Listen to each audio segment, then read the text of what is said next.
Praise the lord. Hallelujah. ప్రభునామకు మహిమ కలుగును గాక. తుదకు ప్రభు యొక్క మహాశక్తిని బట్టి ఆయన యందు బలవంతులై ఉండండి అనేటటువంటి ఈ మాటను బట్టి దేవుని సంగమా, మనము గత 3 దినములుగా ఆయన మాటలు ధ్యానం చేస్తున్నాం. పరిశుద్ధాత్మ దేవుడు మనల్ని బలపరుస్తూ ఉన్నాడు. అయితే మొదటి దినము 2వ దినము మరి జరిగింది కదా, ఇదే అంశము మరి 3వ దినాన కూడా మనం ధ్యానం చేస్తున్నాం. దేవుడు ఇచ్చు సర్వాంగ కవచమును ధరించుకొనుడి. ఆమేన్. సర్వాంగ కవచమును ధరించుకొనుడి ఎలయనగా మీ నడుమునకు సత్యమును దట్టి కట్టుకొని నీతి అని మైమరుము తొడుక్కొని పాదములకు సమాధాన సువార్త వలనైన సిద్ధ మనస్సును జోడు తొడుక్కొని నిలువబడుడి. ఇవన్నీయుగాక విశ్వాసమును డాలు పట్టుకొనిడి, దానితో మీరు దుష్టుని అగ్ని బాణములన్నిటిని ఆర్పుటకు శక్తిమంతులగుదురు. మరియు రక్షణయను శిరస్త్రానము. Praise the lord.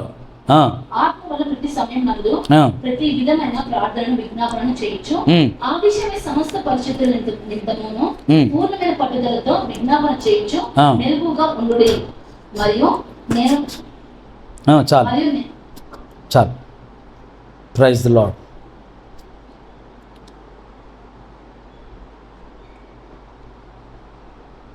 ఈ సర్వాంగ కవచం అంతా మనము దేనికి ధరిస్తాము అంటే మన అంతరంగ పురుషుడికి, మన ఆత్మకు, ఆమేన్, మన ఆత్మదేహానికి ఈ సర్వాంగ కవచమును ధరిస్తాం.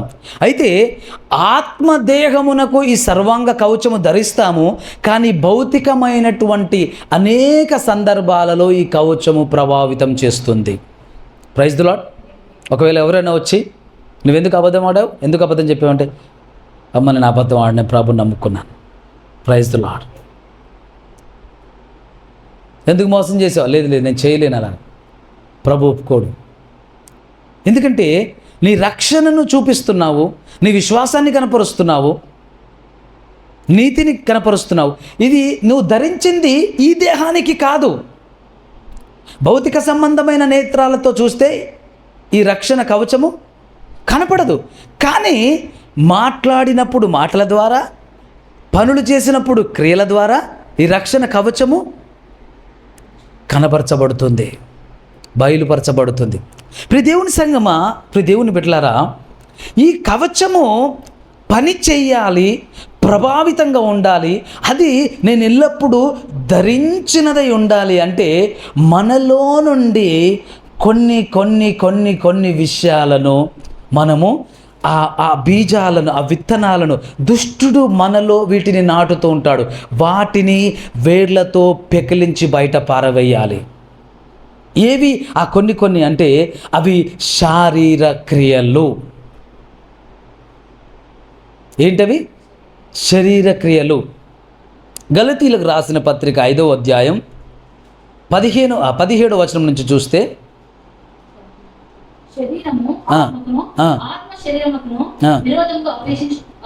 అయితే ఈ శరీరము ఆత్మ విరోధంగా ఉన్నాయట.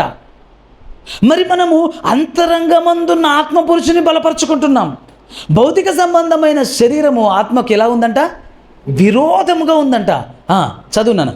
ఇవి ఒకదానికొకటి వ్యతిరేకంగా ఉన్నవి గనుక మీరేమీ చెయ్యి నిశ్చయించుదురో వాటిని చేయకుందురు. మీరు ఆత్మ చేత నడిపింపబడిన ఎడల ధర్మశాస్త్రములకు లోనైన వారు కారు. శరీర కార్యములు స్పష్టమై ఉన్నవి. శరీర కార్యములు స్పష్టమై ఉన్నవి. అవేవనగా జారత్వము, అపవిత్రత, కాముకత్వము, విగ్రహారాధన, అవిచారము, ద్వేషములు, కలహములు, మత్సరములు, క్రోధములు, కక్షలు, భేదములు, విమతములు, అసూయలు, మత్తతులు, అల్లరితో కూడిన ఆటపాటలు మొదలైనవి. వీటిని గూర్చి నేను మునుపు చెప్పిన ప్రకారము ఇట్టి వాటి చేయువారు దేవుని రాజ్యమును స్వతంత్రించుకొనరని మీతో స్పష్టంగా చెప్పుచున్నాను. ఒకవేళ ఇవి మనము చేయువారముగా ఉన్నా, ఇవి మనము కలిగి ఉన్నా ఏమవుతామట? దేవుని రాజ్యమును. ఇది నిజంగా ఎంత ప్రాముఖ్యమైన విషయం కదా. అంటే వీటిలో ఏ ఒక్కటి మనలో ఉన్నా మనం దేవుడి రాజ్యాన్ని స్వతంత్రించుకోము. దేవుడి రాజ్యాన్ని స్వతంత్రించుకోనప్పుడు దేవుడి ఆత్మ నింపుదల మనకు జరగదు. Praise the lord. ఈరోజు సంఘాల్లో వేల మంది వస్తున్నారు, లక్షల మంది వస్తున్నారు, కానీ పట్టుమని 10 మంది ఉండరు ఆత్మచేత నింపబడిన వారు. ఎందుకయ్యా అంటే వారిలో ఏవేవో నింపబడి ఉన్నాయి, వారిలో ఏవేవో వారికి అంటుకట్టబడి ఉన్నాయి.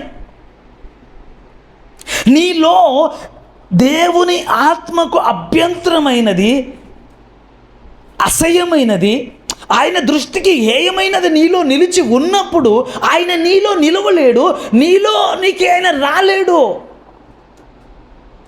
Praise the lord. ఒక దయ్యపు ఆత్మ పరిశుద్ధాత్మ ఒక్క దేహంలో ఉండలేదు. ప్లీజ్ రిమెంబర్ చర్చ్, సంగమా ఈ మాట గుర్తుపెట్టుకోండి. ఒక దయ్యపు ఆత్మ దేవుని ఆత్మ ఒక దేహంలో ఉండలేవు. వెలుతురు చీకటి ఒకటై ఉండలేవు, సాధ్యం కాదు. వెలుతురు ఉంది అంటే చీకటి ఉండదు. ఇక్కడ మనం చూస్తున్నాము శరీర క్రియలు స్పష్టమై ఉన్నవి. ఇది అపవాది అని ఎక్కడన్నా చెప్పాడా? సాతానని ఎక్కడన్నా రాయబడిందా? ఒక్క మాటనే ఉందా సాతానని? లేదు. కింద ఒకసారి మరల కంటిన్యూషన్ చదవాలన్నా. అయితే ఆత్మఫలమేమనగా ప్రేమ, సంతోషము, సమాధానము, దీర్ఘశాంతము, దయాళుత్వము, మంచితనము, విశ్వాసము, సాత్వికము, ఆశా నిగ్రహము, ఇట్టి వాటి విరోధమైన నియమం ఏమీ లేదు. ఇంతే. ఇవేంటంట? ప్రేమ ఫలాలు. ఇవి ఆత్మ ఫలాలు. ఆత్మ ఫలాలు అందులో ఏమవుతుందట? ప్రేమ కదా, సంతోషము, సమాధానము, దీర్ఘశాంతము, చాలన అంటే ఇంకా ఉన్నాయి. ఓకే, కానీ ఇక్కడ జాగ్రత్తగా వినండి. దయ్యపు క్రియలు యేసుక్రీస్తు క్రియలు అని ఉన్నాయా? చెప్పాలనా? జవాబు చేయాలన్నా? ఉన్నాయా జాష్వా? ఉన్నాయా? అక్కడ లేవు. అక్కడ ఏముంది? శరీర క్రియలు, ఆత్మఫలాలు. ఆత్మఫలాలు ఎవరివి? దేవునివి. శరీర క్రియలు ఎవరివి? సాతానివి. ఇక్కడ ఆ పేరుందా? ఆ పేరు వాడా? వాడలేదు.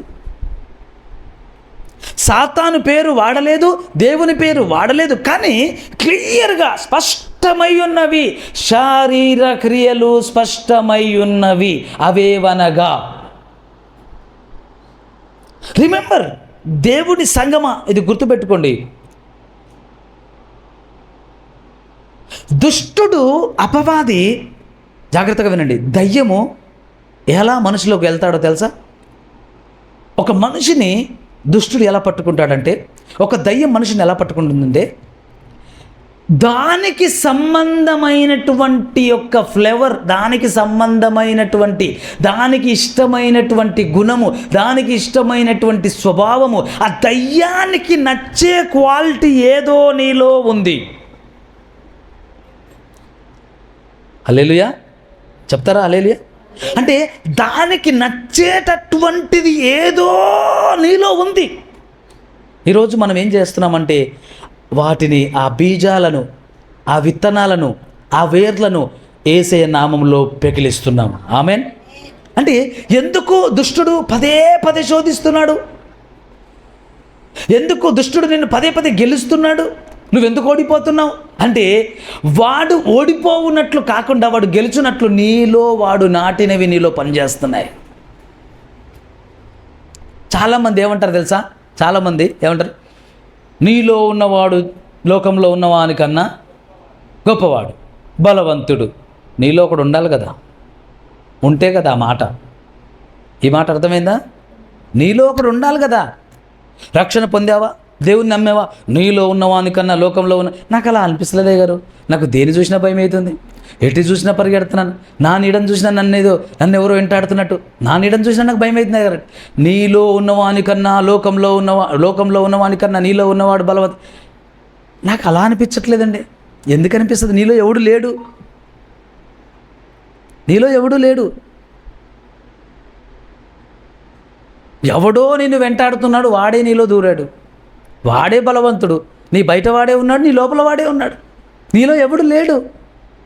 అయితే చెప్పే పాస్టర్లు మాత్రం, సేవకులు మాత్రం ఇదే మాట, నువ్వు భయపడకు, నువ్వు ధైర్యంగా ఉండు, నీలో ఉన్నవాడు లోకంలో ఉన్నవానికన్నా బలవంతుడు కాబట్టి నువ్వు దుష్టుని జయించావు. నీలో ఎవడు లేడు అక్కడ. ఎలా చేయిస్తావు నువ్వు? ఎవడు లేడు. నువ్వు వెళ్ళి దయ్యమా వెళ్ళిపో, దయ్యమా వెళ్ళిపో, దయ్యమా వెళ్ళిపో అంటే ఏంది? నీ బట్టలు విడదీసి, నిన్ను ఉప్పు పాత్ర వేసి, నిన్ను చితకబాది మరొక్కసారి దాని జోలి తీయకుండా చేస్తుంది.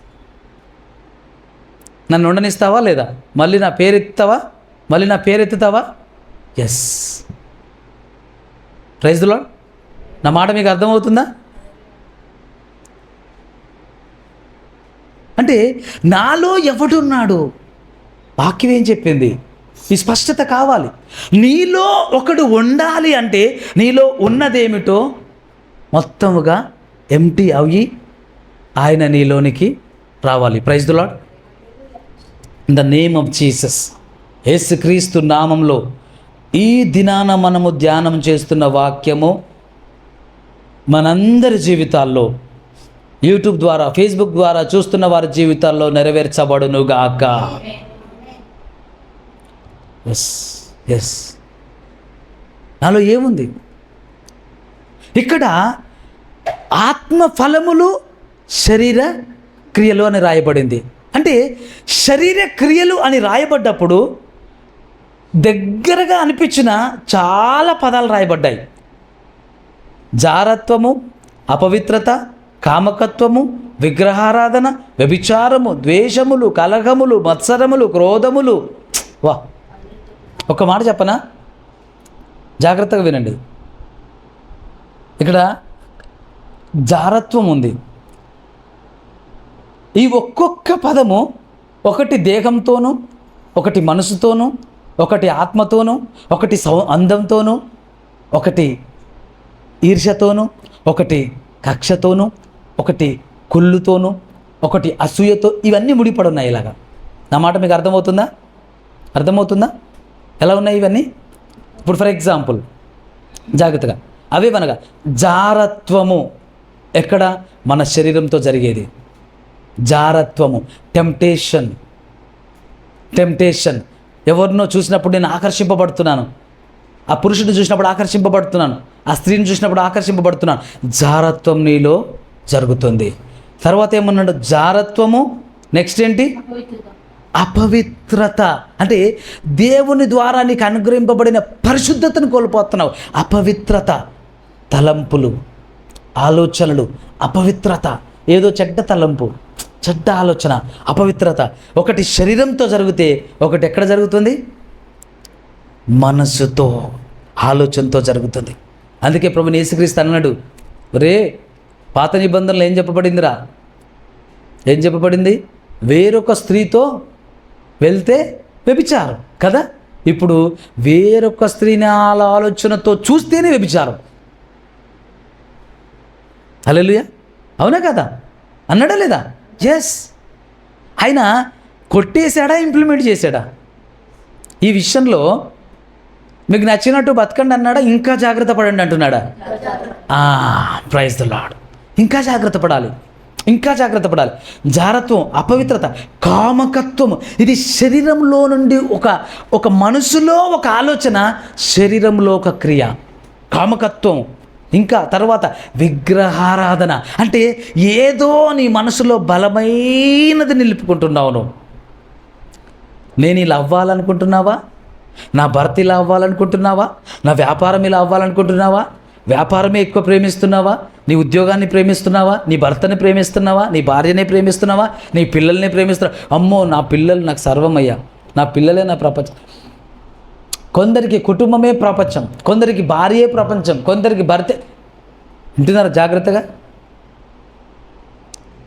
విగ్రహారాధన అక్కడ ప్రారంభమవుతుంది. నీ ప్రపంచం ఎవరో తెలుసా? ప్రభు అయిన యేసుక్రీస్తు అవ్వాలంతే. ఆమె నువ్వు ఆయన ఆరాధించాలి. మిగతా వాళ్ళందరినీ ప్రేమించు ఒక పరిధి వరకు. భార్యను ప్రభువు చెప్పిన కోణంలో భార్యను ప్రేమించు, భర్తను ప్రభువు చెప్పిన కోణంలో భర్తను ప్రేమించు, పిల్లలను ప్రభువు చెప్పిన కోణంలో పిల్లల్ని ప్రేమించు. కానీ వీళ్ళనందరినీ మించి ఆయనను ప్రేమించు. ఆమేన్. అది ఆరాధన. ఆయనను ప్రేమించడం ఆరాధన. ఆయన స్థలములో ఇంకొకరిని పెడుతున్నావే, అది విగ్రహారాధన. తర్వాత ఏముంది? వ్యభిచారము, ద్వేషములు, కలహములు, మత్సరములు, క్రోధములు, కక్షలు ఇవన్నీ ఎక్కడ పుడుతున్నాయి? జాగ్రత్తగా వినండి, జాగ్రత్తగా వినండి ప్లీజ్. ఎక్కడ పుడుతున్నాయి? ఎక్కడ పుడుతున్నాయి? ఫస్ట్ ఎక్కడ పుడుతున్నాయి తెలుసా? మైండ్లో ఒక థాట్ రూపంలో, ఒక తలంపు రూపంలో. ఎలాగో తెలుసా? జాగ్రత్తగా వినండి. ఆదామా, ఈ తోటలో ఉన్న పండులన్నీ నువ్వు తినొచ్చు, తోట మధ్యలో ఉన్నటువంటి మంచి చెడులు తెలివినిచ్చే పండు వృక్ష ఫలాలు మాత్రం నువ్వు తినకూడదు కదా. ఎన్నో సంవత్సరాలు గడిచినాయి, తిన్నారా వాళ్ళు? ఆదాము వాళ్ళు తిన్నారా? తినలా. ఆ పండు వైపు చూస్తున్నారా వాళ్ళు? చూడట్లా. ఆ పండును చూడట్లా, ఆ పండును తినలా. వాళ్ళ పని వాళ్ళు చేసుకుంటూ పోతున్నారు. ఎన్ని రాత్రులు గడిచాయో, ఎన్ని పగలు గడిచాయో తెలీదు, ఎన్ని నెలలు గడిచాయో తెలీదు. కానీ ఒకడు వచ్చాడు, ఇది నిజమా అన్నాడు. ఇది నిజమా అన్నాడు. ఏది నిజం అంటున్నావు? ఈ తోటలో ఉన్న పండ్లన్నీ తినవచ్చు, అది ఒకటి మాత్రమే తినకూడదని చెప్పిన మాట నిజమా? ఎలా మాట్లాడడం ప్రారంభించాడు కదా, అవునా? ఏమంటున్నాడు? సర్పము ఆ స్త్రీతో, ఈ చెట్ల ఫలమన్ను మేము తినవచ్చును, అయితే తోట మధ్యలో ఉన్న చెట్టు ఫలములను గురించి దేవుడు మీరు చావకుండునట్లు వాటిని తినకూడదనియు వాటిని ముట్టకూడదనియు చెప్పినని సర్పముతో అనను. అందుకు సర్పము, మీరు చావనే చావరు, ఏలయనగా మీరు వాటిని తినుదినమున మీ కన్నులు తెరవబడననియు మీరు మంచి చెడ్డలను ఎరుగువారై దేవతల వలె ఉందురనియు దేవునికి తెలియనని స్త్రీతో చెప్పగా, స్త్రీ ఆ వృక్షము ఆహారమునకు మంచిదియు కన్నులకు అందమైనదియు వివేకమిచ్చు రమ్యమైనదియునై ఉండుట చూచినప్పుడు ఆమె దాని ఫలములలో కొన్ని తీసుకొని తిని తనతో పాటు తన భర్తకు ఇచ్చెను. ఎప్పుడు చూసింది? జాగ్రత్తగా వినండి. ఎప్పుడు చూసింది ఆ వృక్ష ఫలాల్ని? ఎప్పుడు చూసింది అవ్వ? సర్పం చెప్పిన తర్వాత. మీరు తినొచ్చు, మీరు చావనే చావరు అని అన్నప్పుడు ఆ అవ్వ ఏం చేసింది తెలుసా? ఆ ఫలాలను చూడడం మొదలుపెట్టింది. జాగ్రత్తగా వినండి ప్లీజ్, ఇది చాలా చాలా ప్రాముఖ్యమైన వాక్య ధ్యానం. This is the very important. Praise the lord. ఎప్పుడు చూసింది అవ్వ? సర్పం మాటలు విన్నప్పుడు. జాగ్రత్తగా వినండి, సర్పం మాటలు ఇలా విన్నదా? విన్న తర్వాత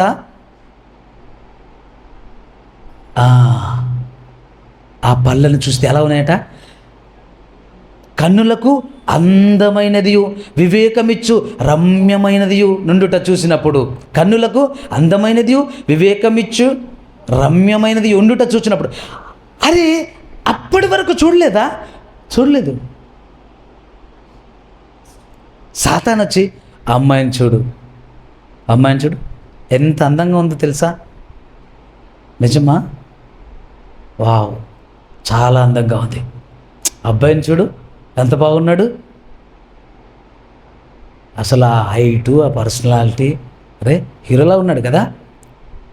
ఎవరు హీరో, ఎవరు హీరోయిన్ అంటే ఎక్కడ పుడుతుంది? ఒకసారి అలా చూసావు అమ్మాయిని అమ్మాయి భలే అందంగా ఉంది నిజంగా, ఎంత చక్కటి కలర్ కదా, ఎంత రంగు, పా ఎంత గొప్ప జడ ఉందో, పెద్ద జడ. ఇదంతా ఎక్కడ జరుగుతుంది? ఇది కన్నులు చూశాయా? తలంపుల్లో ప్రారంభమయ్యాయా? అక్కడి నుంచి ఏమవుతుంది? పాపము, దుష్టుడు ఇన్వాల్వ్ అవుతున్నాడు. జాగ్రత్తగా వినండి ప్లీజ్, జాగ్రత్తగా వినండి. దుష్టుడు ఎక్కడ ప్రారంభమవుతున్నాడు? ఎక్కడ? తలంపుల్లో. థాట్స్. హల్లెలూయా. థాట్, తలంపు, ఆలోచన. అందుకే బైబిల్ మీకు ఆలోచన పుట్టక మునుపు, మీకు తలంపు పుట్టక మునుపు దేవుడికి తెలుసు. కానీ ఇక్కడ ఒక తలంపు పుడుతుంది. ఆ తలంపు వాడిదైతే వాడు వస్తాడు. అర్థమవుతుంది అన్నమాట మీకు? ఆ తలంపు ఎవరిది? దుష్టుడిది. వాడిది అలాగా వాడు ఇన్వాల్వ్ అవుతుంటాడు. నిజమే. అక్కడి నుంచి ఒక ఆలోచన పుట్టిస్తాడు. అమ్మాయితో ఒకసారి మాట్లాడొచ్చుగా, ఆ ఆంటీతో ఒకసారి మాట్లాడొచ్చుగా, ఎక్కడైనా అవకాశం దొరికితే మాట్లాడదాం, ఎక్కడైనా కలుద్దాం. ఓ ఆ నగలు బాగున్నాయి, సుమారు 2-3 లక్షలు ఉంటాయి. ఒకసారి కనుక అది కొట్టేస్తే నేను అనుకున్నది సాధించుకోగలుగుతాను, నా అవసరతలు తీరుతాయి. ఎలాగైనా ఆ నగను నేను కొట్టేయాలి. ఏమవుతుంది దాని మీద? ఫస్ట్ ఏమవుతుంది? చూపులు పడుతున్నాయి, ఆలోచనలో వాడి తలంపులు, వాడు ఇన్వాల్వ్ అవుతున్నాడు. అంటే జాగ్రత్త గమనించండి. అవ్వకేమవుతుంది? చెవులో వినపడింది. అవ్వకి ఎక్కడ స్టార్ట్ అయింది? చెవులో వినపడింది. అవ్వా ఆ స్త్రీతో, ఇది నిజమా? ఏది నిజం? దేవుడు మీతో ఇలా చెప్పానా? అవును నిజమే, నువ్వు దాని గురించి మాట్లాడవలసిన అవసరం లేదు, నేను వెళ్తున్నాను నా పని చూసుకోవడానికి. అలా కట్ చేయలేదు. అవేం చేసింది? సర్పము యొక్క స్వరం వినడం మొదలుపెట్టింది. సర్పం యొక్క స్వరంతో కనెక్ట్ అవుతుంది. Praise the lord. సర్పం యొక్క స్వరంతో కనెక్ట్ అవుతుంది. ఇక్కడ చూడండి, జాగ్రత్తగా గమనించండి. సర్పం యొక్క స్వరంతో కనెక్ట్ అయిన తర్వాత సర్పము యొక్క వశంలోనికి వెళ్తుంది, స్వాధీనంలోకి వెళ్తుంది, స్వాధీనంలోకి వెళ్తుంది. అంటే చూడండి, ఇలా చేస్తారు కదా కొందరు, ఇలా చూడు, ఇలా చూడు, ఇలా చూడు. ఎస్, అదేమంటారు? హిప్నటైజ్, వశీకరణం అంటారు దాన్ని. అదొక మాంత్రిక విద్య. మాంత్రిక విద్య, వశీకరించుకోవడం. అసలు ఇది ఎక్కడ స్టార్ట్ అవుతుందో తెలుసా? ఆలోచనల్లో. ఆలోచనలో ప్రారంభమవుతుంది. ఆలోచనలో ప్రారంభమవుతూ మనసులో బలమైన చోటు సంపాదిస్తూ హృదయంలోకి దిగుతుంది. హృదయంలోకి దిగిన తర్వాత నేను ఏమైనా పర్లేదు, నేను అది కొనాల్సిందే, ఆ ఇల్లు కొనాల్సిందే, ఆ అమ్మాయిని పొందాల్సిందే, నేను ఆ పెళ్ళి చేసుకోవాల్సిందే. ఎక్కడ ప్రారంభమైంది? ఎక్కడ? అలా ట్రావెల్ చేస్తూ ఎక్కడికి వచ్చింది? హృదయంలోకి వచ్చింది. రాత్రి కలలో ఆ ఇల్లు కొంటున్నట్టు, రాత్రి కలలో ఆ అమ్మాయి దగ్గరికి వెళ్తున్నట్టు, రాత్రి కలలో ఆ పెళ్లి చేసుకుంటున్నట్టు, రాత్రి కలలో అతడు నేను కలిసి ఎక్కడికో పారిపోతున్నట్టు. ఎందుకు ఈ కలలో? ఎక్కడికో ఆకెళ్ళిపోయింది హృదయంలోకి. హృదయంలో బలంగా చోటు చేసి రాత్రి ఏం చేసినా నేను అది కొనాల్సిందే, నేను అది కొనాల్సిందే, నేను అది కొనాల్సిందే, అది సాధించాల్సిందే, నేను సంపాదించాల్సిందే. హలో, నా వైపు చూడండి ప్లీజ్. ఇక్కడ స్వరం వినింది, ఇక్కడ చూపు మారింది. ఇక్కడ స్వరం విన్న కొద్దీ చూపు మారిపోతుంది. నా మాట మీకు అర్థమవుతుందా? ఎంత సెన్సిబుల్గా ఉంటుందో తెలుసా? డెవిల్తో డీలింగ్, దయ్యంతో వ్యవహారం ఎలా ఉంటుందో తెలుసా? అవ్వ చెవుల నిండా వింటుంది, కళ్ళు ఒక్కసారిగా తోట మధ్యలోకి వెళ్ళాయి, పండ్లను చూడడం ప్రారంభించింది. అప్పటి వరకు ఇంత అందంగా ఉన్నాయి పండ్లని తెలియదు. అంటే చూడలా, ఆ పళ్ళ మీద దృష్టి పెట్టలా. సర్పం ఎప్పుడు చెప్పిందో అప్పుడు దృష్టి. అర్థమవుతుందా? సర్పము ఎప్పుడు చెప్పిందో అప్పుడు దృష్టి పెట్టింది. మీరు చూడండి, ఎప్పుడు కలుసుకుంటారు, కానీ ఒక్కొక్కసారి మాత్రమే దుష్ట ఆలోచనలు పుడతాయి మనుషుల మీద. నా మాటలు మీకు అర్థమవుతున్నాయా? ఎప్పుడు మనుషులు కలుస్తూ ఉంటాం, అన్నిసార్లు కాదు, కొన్నిసార్లు మాత్రమే ఆ దుర్బోధ, దురాలోచన, చెడ్డ ఆలోచన, పాపపు ఆలోచన, పాపపు తలంపు పుడుతుంది. ఎప్పుడైతే ఆ తలంపు పుడుతుందో ఆ తరువాత ఆలోచన అంతా ఆ వ్యక్తి అవుతాడు.